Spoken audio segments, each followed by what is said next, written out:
haki ya kuishi. Hakuna ruhusa ya kumuua mtu yoyote ama Mkenya yoyote.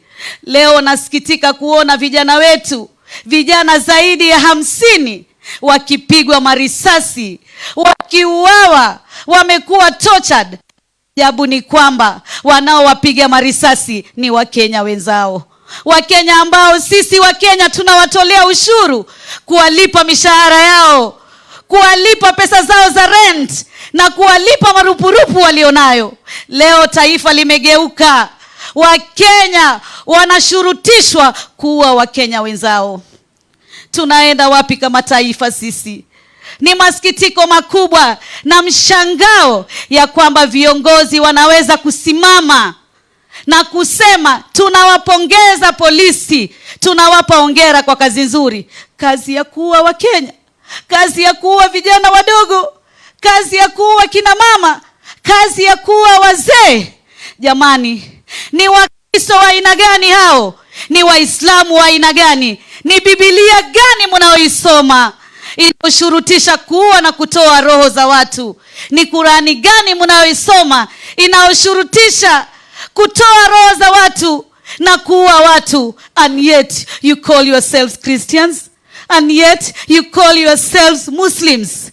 Mungu aliye hai, Allah, Jehova, Nyasaye, Mulungu, Ngai, halali. Na haki itapatikana, na tunajua baada ya dhiki ni faraja. Mheshimiwa Raila Odinga na vinara wenzako, tunajua muliekewa target muweze kumalizwa. Lakini sisi Waislamu tunasema la ilaha illa Allah. Yani Mwenyezi Mungu ni mmoja, na Mwenyezi Mungu ana uwezo na ana nguvu kuliko nguvu za wale binadamu ambao wamekuwa na kiburi. Ni masikitiko makubwa sana. Watu wanatolewa majumbani. Watu wamekaa, wengine hata ni walemavu, hawawezi kutembea, hawawezi kuona, hawawezi kusema, wanatolewa ndani ya nyumba, wanapigwa marisasi. Kijana mmoja anapigwa bullet 9, risasi 9. Hata wewe polisi, wewe hukuzaliwa, wewe huna mtoto, hujui uchungu wa mwana, hujui uchungu wa ndugu, hujui uchungu wa taifa la Kenya. Sisi kama viongozi na sisi kama wazalendo wa taifa, safari hino ni ngumu, ni safari ya mawimbi, ni safari ya tufani, lakini tutatembea na safari hii. Tuhakikishe ya kwamba haki ya Mkenya haitaangamia. Raila Odinga na vinara hawajipiganii wao, wanapigania Mkenya ambaye leo anaishi katika uchochole, anaishi katika maisha ya dhiki, hana chakula, hana afya, hana elimu, and yet anaambiwa wewe vumilia tu kuwa Mkenya. Jamani, hata nyinyi ambao mmechukua utawala katika taifa la Kenya, hamuna imani? Hata nyinyi mliochukua utawala katika taifa la Kenya, hamuangalii matukio, hamuoni, hamusikii, hamuna hata emotions, hata feelings za kiroho na za kidini na za kiutu. Utu wenu uko wapi? Utu wenu umeenda wapi katika taifa hili la Kenya jamani? Yani imekuwa binadamu kuuliwa ni kitu tu cha seconds tu. Tena mtu anatembea bila kujali na kufungua tu bunduki ambazo sisi wenyewe wa Kenya tumetoa ushuru kila kukicha ili zitusaidie na magaidi wale ambao wanatuvamia kama taifa la Kenya. Zitusaidie na wale ambao wanaweza kutufanyia madhara katika taifa la Kenya. Leo bunduki zimegeuka kututoa sisi roho zetu sisi kama taifa la Kenya. Haitowezekana. Sisi kama kina mama, nikiwa mama katika taifa hili na wenzangu kina mama wabunge wakiwa hapa na kina baba wabunge, hatutarudi nyuma. Hatutarudi nyuma. Sisi kwa sababu tuna haki ya mujibu wa katiba. Tuna haki ya kisheria, na nchi yoyote inaongozwa na sheria, the rule of law. Na kama sheria imetupatia nafasi sisi kama wa Kenya, wewe uliye mtawala, ni sheria gani unaoifuata? Ni utawala gani unaofanya ambao utawala huu ni wa kuumiza wa Kenya? Leo wa Kenya wote ukiwamaliza kuwaua, utamuongoza nani? ama utajiongoza wewe na mkeo na watoto wako. Lakini malipo ni duniani. Ikiwa damu ya mtoto wa mwenzako ilitoka, kama haitatoka yako, itatoka ya kizazi chako. Malipo ni hapa hapa duniani. Kesho Mwenyezi Mungu hufanya hisabu tu, lakini malipo ni hapa hapa. What goes around comes around. Kila anayechimba kisima kumchimbia mwenziwe, basi atakuwa amejichimbia yeye na ataingia yeye. Kwa hivyo ndugu zangu, wa Kenya wenzangu, naomba tushirikiane, tuwachangie hawa ndugu zetu ambao wamepatikana na majanga ya vifo, ambao wamepatikana na majeraha, ambao wako kule makotini na wengine wako kule maseli, wanateseka, wananyanyaswa. Jamani, kwani Wakenya tulikuwa tumefungua macho ama ni nini? Ama ya wale aliyetufanyia maovu, Bwana Chebukati, ukatupa utawala uno usiokuwa na imani, usiokuwa na dini. Mtawala akikosa dini, akikosa imani, akikosa utu, ni haya ndio tutakuwa tunayaona sisi. Lakini hatutarudi nyuma. Baba, tunashukuru vinara wenzako wote, akiwemo mama yetu Martha ambaye hayuko hapa leo. Tunashukuru kila Mkenya ambaye atasimama katika vita hivi. Tunajua hata katika Biblia, katika Kurani, tunajua mitume walisimama katika vita vikubwa. Hata Jesus Christ ambaye tunamuita Nabii Isa alisimamia vita vikubwa sana. Hata Moses alipigana vita vikubwa sana, na tunajua vita vyote vilivyopigana mwisho waliweza kufanikiwa na kupita. Haikuwa Firauni, alijiita Mwenyezi Mungu na hatima ya Mungu ilifika. Basi wewe mtawala wa sasa, hujafikia kuwa Firauni, hata yako itafika inshallah. Wabillahi taufik. Thank you very much. Thank you very much, Mheshimiwa Mishi Mboko. Let me also acknowledge the presence of the honorable members of county assemblies, starting with the County Assembly of Nairobi, the County Assembly of Machakos. Hayo Mheshimiwa Willy, tumekuwa nao Kizimani hapo awali. Let me also take this chance again to thank you, honorable members of parliament and the MCAs, for having come forward to contribute very, very generously towards this cause, materially and in kind. You have been really, really a source of inspiration to all of us. Thank you, and may you continue with the same spirit. A lot more will be talked about the fund shortly. At this juncture, honorable members, ladies and gentlemen, allow me to welcome to the stage His Excellency Dr. Stephen Kalonzo Musyoka to make some remarks. Welcome, Your Excellency.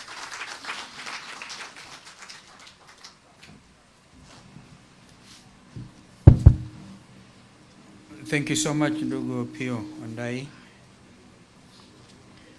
Brother Raila, Brother Eugene, Mwami Wycliffe Oparanya, Governor Iria, Jeremiah Kioni, and our members of parliament, and leaders from all of our country.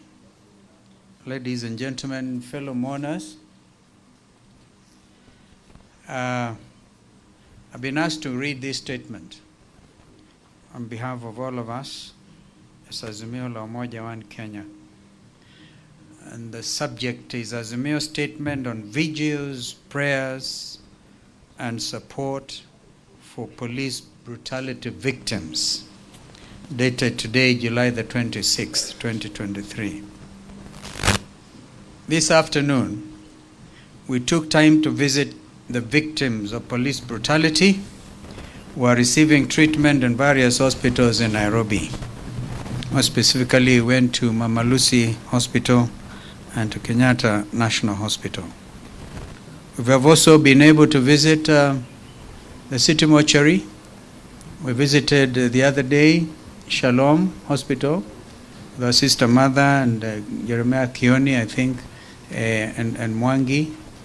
We even went all the way to Machakos Level 5 Hospital. This visit was also part of our effort to get as complete a picture as possible of the pain inflicted on protesters and demonstrators, innocent Kenyans, by the police.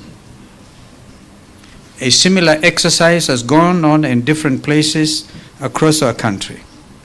We wish to extend our very deep and sincere sympathies to families of the loved ones that we have lost and those who have been injured. From this afternoon's visit and reports from across the country, it is clear Kenyans have gone through horror and terror these past days. People whose only crime was to protest against policies that they feel worked against them have been shot, clobbered to a pulp, or maimed. A number of the injured may never walk again. Many may be condemned to a life on wheelchairs. These Kenyans are in our prayers, and we trust that our God, who stands for justice and whom we all know never sleeps nor slumbers, will lift them up. Unfortunately, Interior Cabinet Secretary Professor Kithure Kindiki, whom I know very well, in fact, I call him in local languages out there, across the River Tana, Sentaka, whom I know well. I don't know what has gone to him. Seems to love that brutality and takes pride in it. He had offered some more and heavier dose of brutality and gunfire today, despite our announcement that we would only be holding vigils in honor of the victims. We pray that the fair and just God will enable Professor Kindiki to live long enough to be able to witness justice being done to these victims of state-sponsored brutality. In the fullness of time, justice will have to be done. Justice is the only way to ensure peace and stability in our country. We know there can be no peace without justice. I refer to the book of Isaiah chapter 1 at verse 17, and I quote, "Learn to do good, seek justice, correct oppression, bring justice to the fatherless, and please the widow's cause." End of quote. Professor Kindiki must make no mistake. We will pursue justice locally and internationally for these injured and slain heroes. These people who have been shot in cold blood, in cold July, are heroes and patriots. All they were asking for is to get a fair, just, and caring nation where their complaints are taken seriously as an attempt to create a more perfect nation. At this moment, we thank all those Kenyans who have extended any kind of help to the families and victims. People need a lot of help because of the magnitude of injuries and deaths. We encourage more people to come out and help in whichever way little they can. We appeal to Kenyans of goodwill not to tire of doing good. We extend our deep appreciation to our medical personnel, all caregivers, and first responders like the Kenya Red Cross for going all out to ensure the injured got treatment and the dead got preserved with dignity.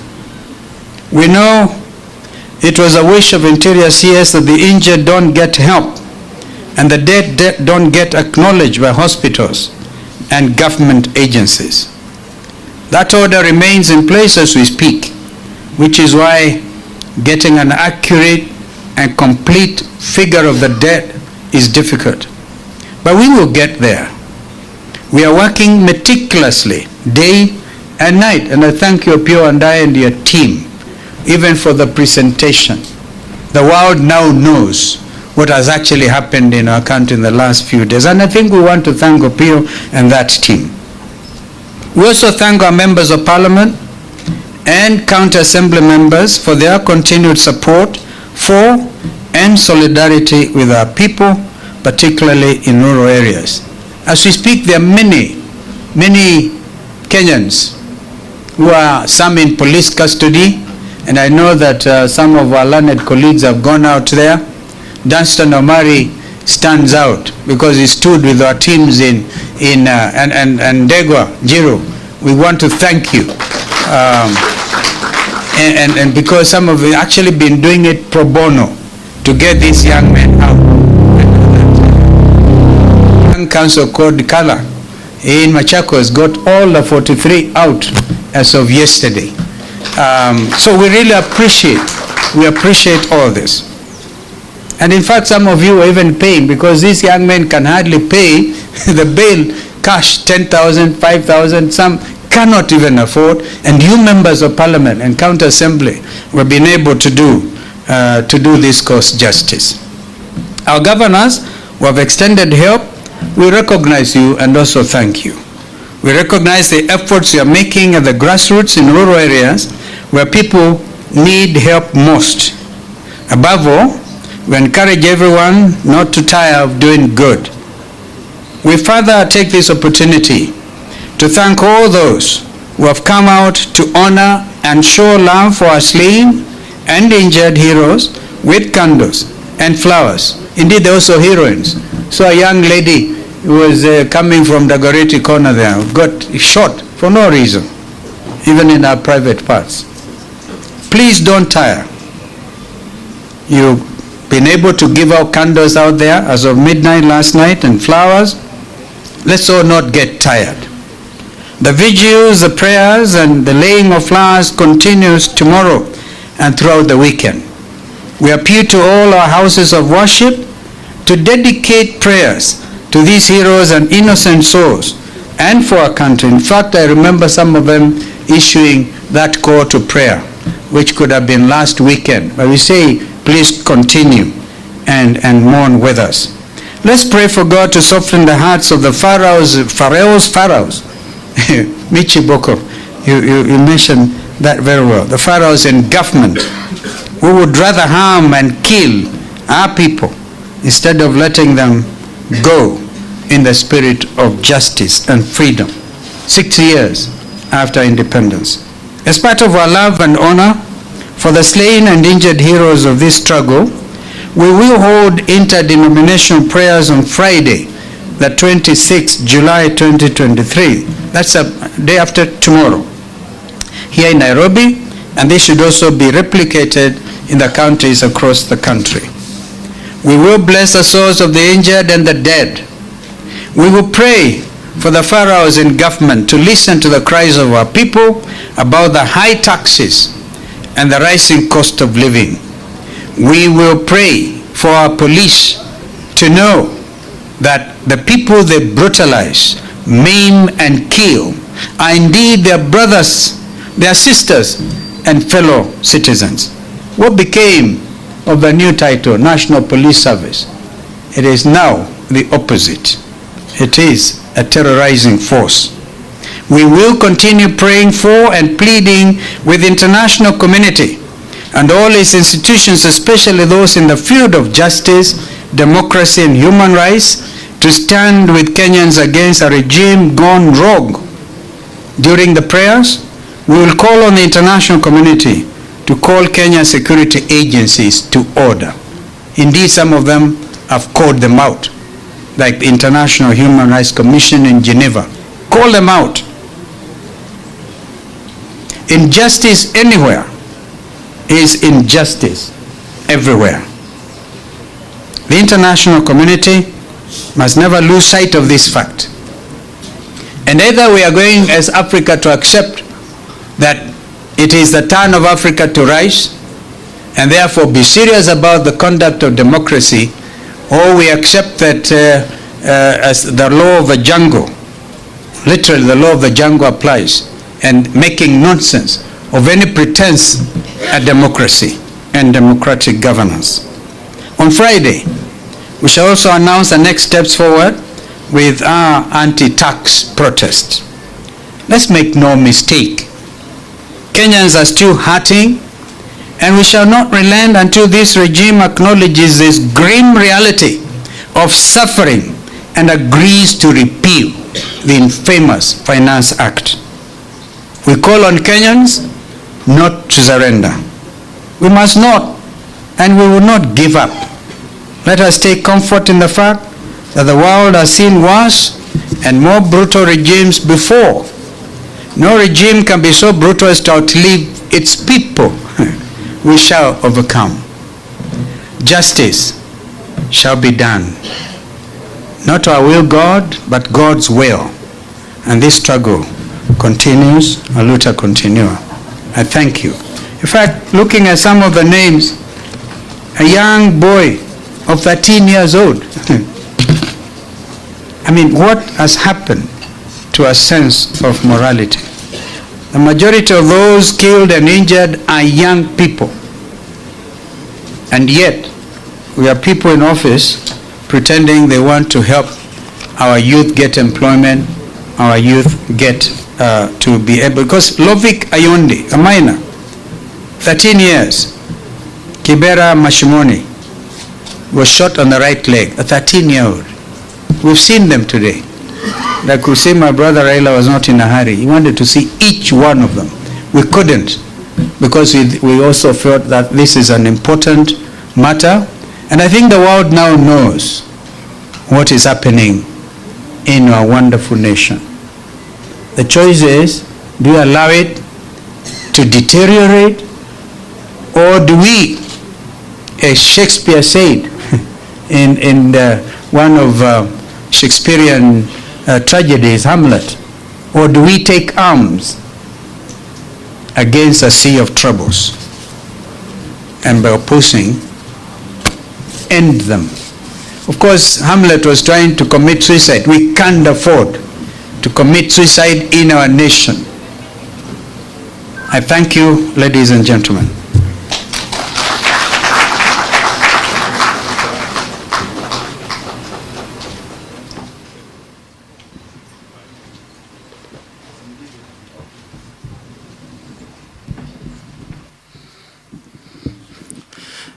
Thank you, Your Excellency, for those remarks. As we unveil now officially the wall of the patriots who paid in one way or another, either with their lives or nursing injuries, allow me to invite DAP Party Leader, Honorable Eugene Wamalwa, to lead us in a popular song by Horatio Spafford and Philip Bliss, It Is Well, as the technical team lays on stage. Welcome.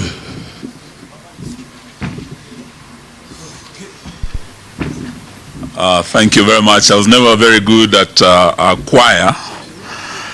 Maybe the parliamentary choir could have helped us with this, Bwana Kosin. But as the technical team is setting up, the song will be projected on the screens so that we sing together, we fellowship together as we mourn with the bereaved families. My condolences to all those who have lost their dear ones. And our prayers today go to those hospitals.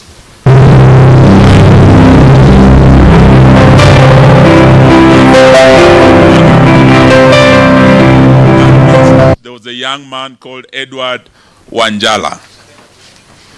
Edward Wanjala was 27 years old. He had gone looking for a job somewhere in Athi River. He was in Mlolongo on that fateful day. And they were fleeing from the police.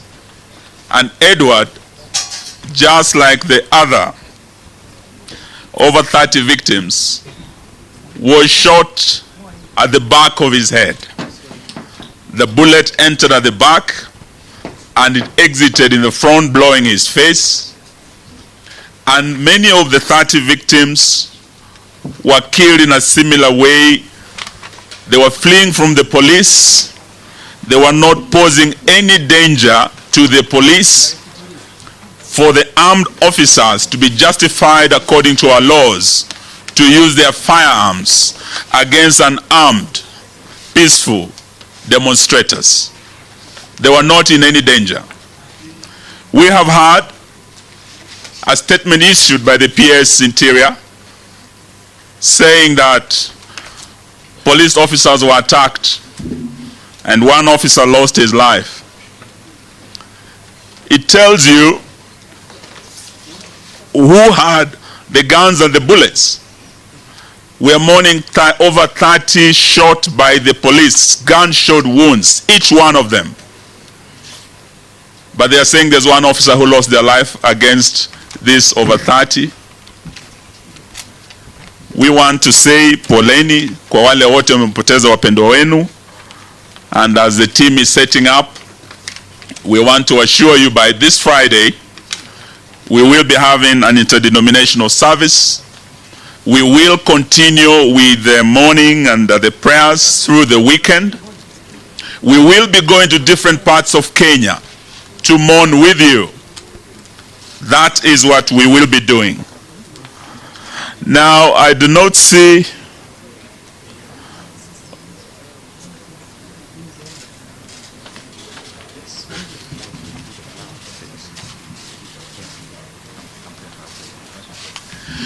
Thank you. So as they are setting up, we will start the laying of flowers, and we will be led in this session by our leader, the Right Honorable Raila Odinga. He will be the first one on behalf of Azimio and all Kenyans to lay a flower in memory of our dear departed.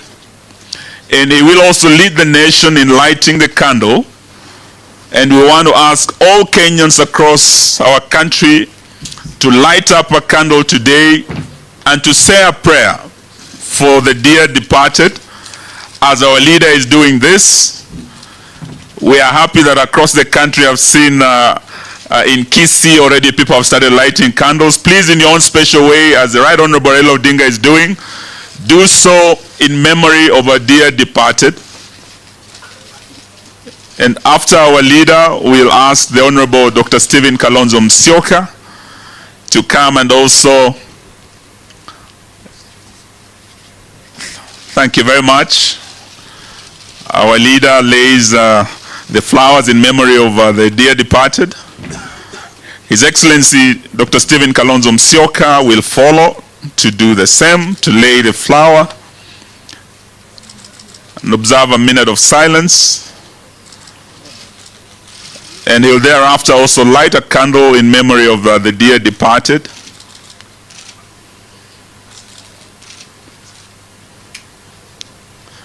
After His Excellency Dr. Stephen Kalonzo Musyoka, I will ask my other co-principals, the Honorable Governor Wycliffe Ambetsa Oparanya, the first Governor of Kakamega, and the Deputy Party Leader ODM, to come and also lay his flower and light a candle in memory of the dear departed. After Governor Oparanya, we'll have Governor Mwangi wa Iria, who will follow to honor our heroes and heroines whose lives were cut short by the brutal force of the police. The Honorable Wycliffe Ambetsa Oparanya has lit the candle in memory of our dear departed. Governor Wairia, the first governor of Murang'a County and the party leader of Usawa Party. My co-principal will now do the same.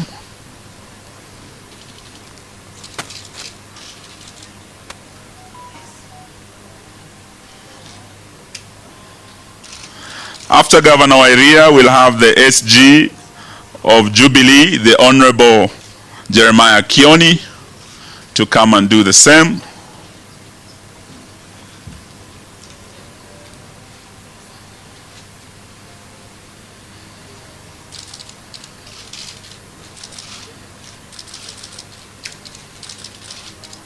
And I think on behalf of the parliamentarians, I'll ask the minority leader, the Honorable Opio Wandai, to come and do the same, and also the leader of the Senate, We have the leaders of both houses of parliament representing their colleagues in the National Assembly as well as in the Senate. In honor of our dear departed, they will lay the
Okay, could we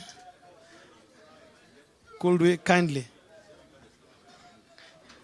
Protocol team, just give the flowers quickly. Yes, just give the flowers quickly. Thank you, Mheshimiwa Tiende. Thank you, Mheshimiwa Mwenje. Thank you, Wakili. Thank you, Mheshimiwa Enoch Wambua. Thank you, Dr. Oburu Oginga. Thank you, Mheshimiwa Mbui. Thank you, Mheshimiwa Anthony Oluoch. Thank you, Mheshimiwa Muliongi. Thank you, Mheshimiwa Posing. Could I have the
Asante sana.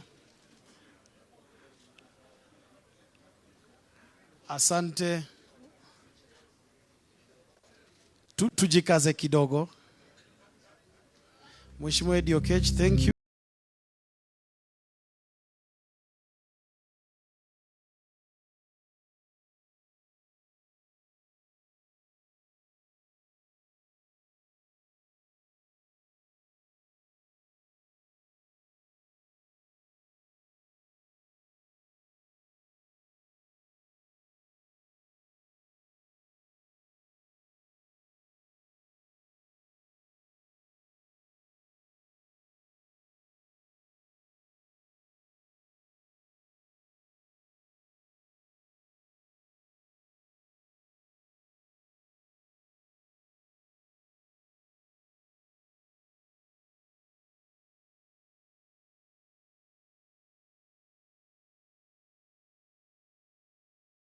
Camera, kindly. Thank you. Your Excellencies, allow me to invite Honorable Stewart Masayo for a vote of thanks, after which he will request for the official minute of silence, and then I'll come back to wrap up. Welcome, Mheshimiwa.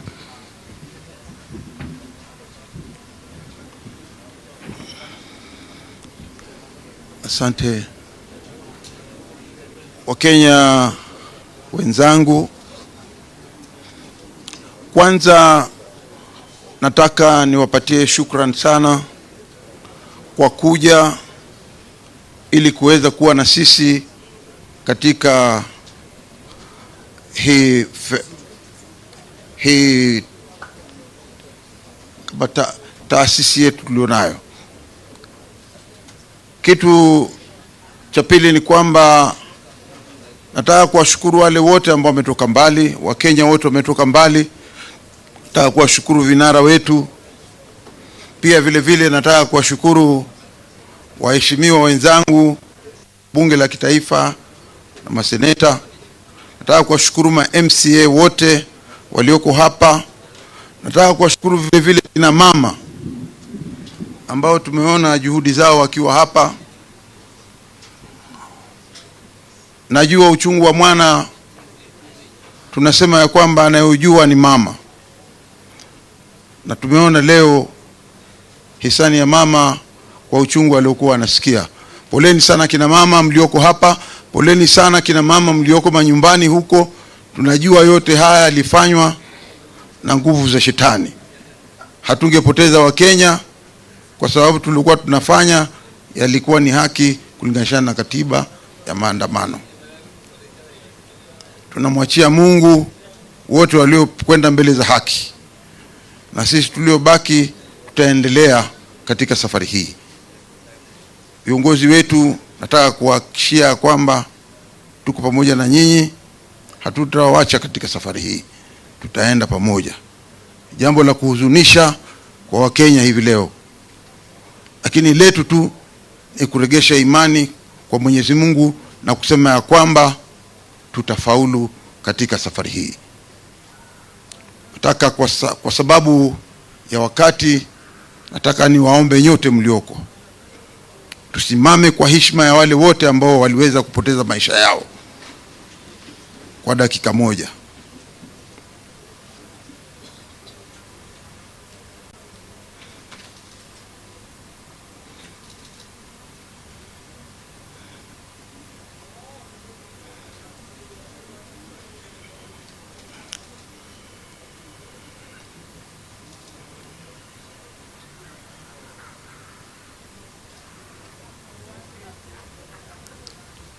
Tunaweza kukaa. Asanteni sana, Mwenyezi Mungu atubariki.